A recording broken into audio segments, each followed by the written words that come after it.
पुष्पेंद्र कुलश्रेष्ठ जी ने कई अहम मुद्दों और असामाजिक तत्वों के बारे में बात की है जो हमारे सामाजिक और राष्ट्रीय मुद्दों को अफेक्ट करती है। इसके अलावा पुष्पेंद्र कुलश्रेष्ठ जी ने कई अन्य मुद्दों पर भी बात की है जिसे आज के सभी युवा को जानना तथा समझना अत्यंत आवश्यक है। इसलिए वीडियो को लाइक एवं शेयर करने के साथ जागरूकता के इस अभियान में आप अपना महत्वपूर्ण योगदान अवश्य दें। तो चलिए सुनते हैं पुष्पेंद्र कुलश्रेष्ठ जी को। कि मंदिर के पुजारी को जो जिस इलाके में रहता है उस कॉलोनी के लोग एक वक्त का एक दिन का खाना एक घर से जाएगा। आपके यहां लौकी बनी है तो लौकी की सब्जी पंडित जी को जाएगी। आपके यहां कबाब बने हैं तो जाएगा, खीर बनी है तो जाएगा। अगर आप ये तय कर लें कि पंडित जी आपके खाने का इंतजाम हो गया है, आपकी 10 धोती का इंतजाम हो गया है, अब आप चिंता ना करें और 2 महीने तक हिंदुस्तान के किसी मंदिर में जाएं, उसमें 1 पैसा न चढ़ाएं। उसका मुकदमा जज साईं दीपक सुप्रीम कोर्ट में लड़ रहे हैं। उस पैसे को जो इस देश में पागल हो गए हैं उनको जाके दे आएं ताकि कई हजार जीडी बख्शी पैदा हो जाए, कई हजार आरएसएन पैदा हो जाए। मंदिर में चढ़ाया हुआ पैसा, आपकी आस्थाओं का पैसा भी आपके काम नहीं आ रहा है। ये जो सच्चर कमीशन 5 करोड़ 1000 करोड़, ये जो माइनॉरिटी कमीशन 15,000 करोड़, ये उनके काम आ रहा है। उनको आईएएस पीसीएस बनाया जा रहा है और एक पीसीएस बनने के बाद झारखंड के अंदर एक पुलिस वाला अपने घर के अंदर सरकारी निवास में बैठ करके जिहाद की ट्रेनिंग दे रहा है। क्या करेंगे आप नॉन वायलेंट लोग हैं। नॉन वायलेंट तरीके बता रहा हूं, वायलेंट नहीं बता रहा, क्योंकि वायलेंट आदमी तो भेज दिया आपने वहां। आप मंदिरों पर जाएं, पूजा करें, प्रसाद चढ़ाना है तो बूंदी के लड्डू चढ़ा दें। सरकार से कहें इसमें से ले जाएं चौथा हिस्सा और खा लें इसको। आप अपने हाथ में जो है वो करिए। आप मंदिरों पे पैसा 2 महीने मत चढ़ाइए। जो भी पैसा चढ़ाना है कहीं शहर के हिस्से में उस डिब्बे में डाल दीजिए और 2 महीने बाद वो करोड़ों रुपए इकट्ठा हो जाए। फिर शहर में देखिए कौन कौन पागल है जो घर छोड़ के घूम रहा है, बिना कुछ बताए पूछ करके कि तुम्हारे मकान का किराया कैसे जाता है, उसको बताइए मत। अगर ईमानदार हैं जो टीम हमारी काम कर रही है। हमारे पास 2 पैसे नहीं है। हम कोशिश करते हैं कि किसी के यहां क्राइसिस ये है, उसके मकान मालिक से नंबर लेते हैं, यार इसके यहां पैसा पहुंचा देना। उसको नहीं बताते देखो तुम्हारा हम मकान का किराया दे रहे हैं, ये मत करिए। उसके सम्मान को चोट मत पहुंचाइए।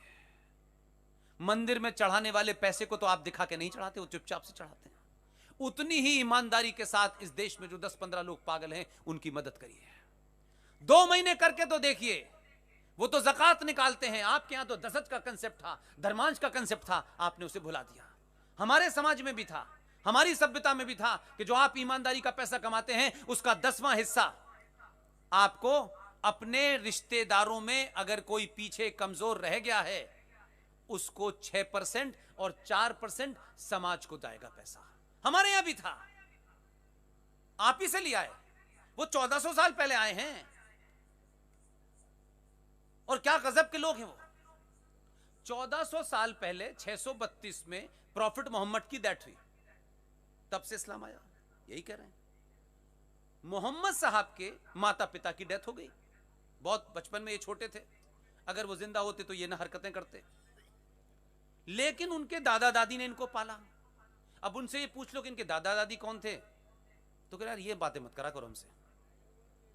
इस्लाम जब आया 632 में तो भाई साहब उससे पहले था क्या, दादा दादी कौन थे तुम्हारे, वहीं से गड़बड़ चल रहा है तुम्हारा तो मामला।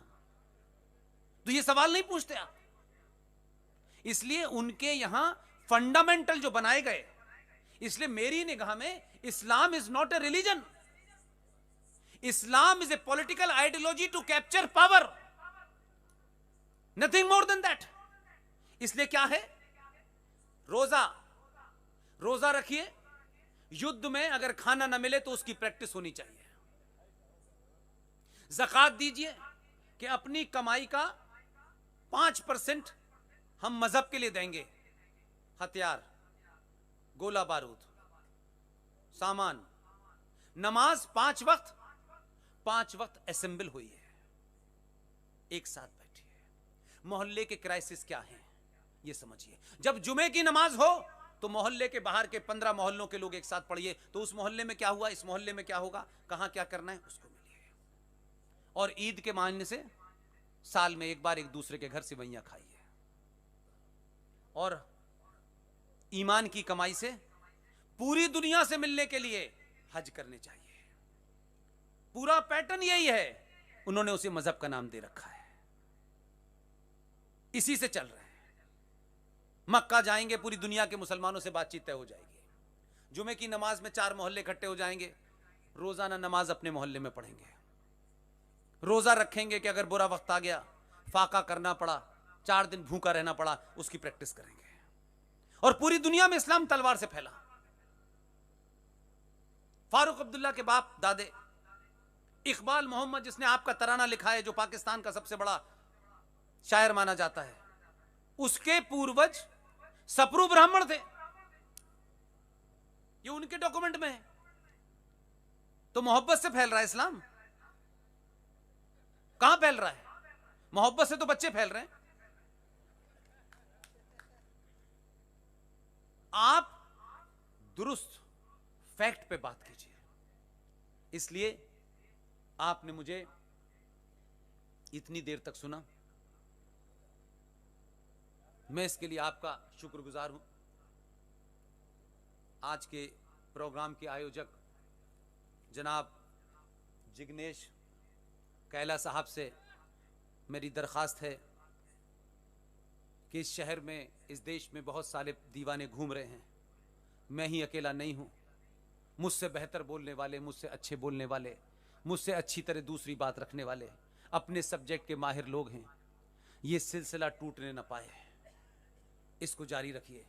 और जब तक चलाइए जब तक इस सभा में बैठने वाला एक भी आदमी जो उठ के यहां से जाए और ये कहता हुआ जाए यार टाइम मेरा बर्बाद हो गया, जब तक उसको नहीं समझ में आ जाता तब तक इस तरीके की सभाओं को करते रहिए।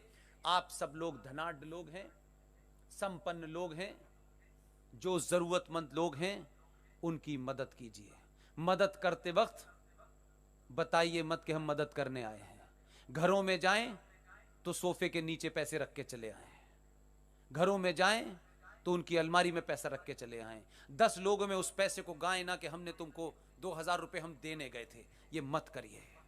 जो लोग अपना घर बार छोड़ के आए हैं उनके अंदर इस ईगो की वजह से वो जिंदा हैं, इसी ईगो ने उनको यहां तक लेके आए हैं। उनकी ईगो को हर्ट मत करिए मदद के नाम पे। इसलिए अपने सफ़ें सीधी कर लीजिए। इस्लाम में नमाज पढ़ते वक्त जो इमाम साहब आगे खड़े होते हैं वो कहते हैं सफ़ें सीधी कर लीजिए। कभी सुना है आपने? आप मुझसे पूछ लिया कर लिए कुरान के बारे में। सफ़ें सीधी करने का मतलब ये होता है कि जो लाइन लगाते हैं लाइन लगा लगा खड़े हो जाते हैं, उसमें भी जाहिल बहुत हैं, ऐसी बात नहीं। वो जाहिल ये समझते हैं कि सफ़ें सीधी करने का मतलब है कि लाइन से खड़े हो जाना है, बिल्कुल एक हाथ का फासला लेके, कहीं लाइन नहीं बिगड़नी चाहिए ना। इस्लाम में सफ़ें सीधी करने का मतलब है नाउ यू रेडी, आप पूरी दुनिया से डिसअटैच हो जाइए। सिर्फ इस वक्त आप अल्लाह से बात करनी है। मुसलमान मूर्ख समझता है कि लाइनें सीधी करने के लिए कह रहा है। तो अभी सब्सक्राइब करें, क्योंकि आपका साथ भी बहुत जरूरी है। मिलते हैं एक और नई वीडियो में, तब तक के लिए आप अपना और अपनों का ख्याल रखें। वीडियो को अंत तक देखने के लिए आपका बहुत बहुत धन्यवाद। जय हिंद, जय भारत, वंदे मातरम।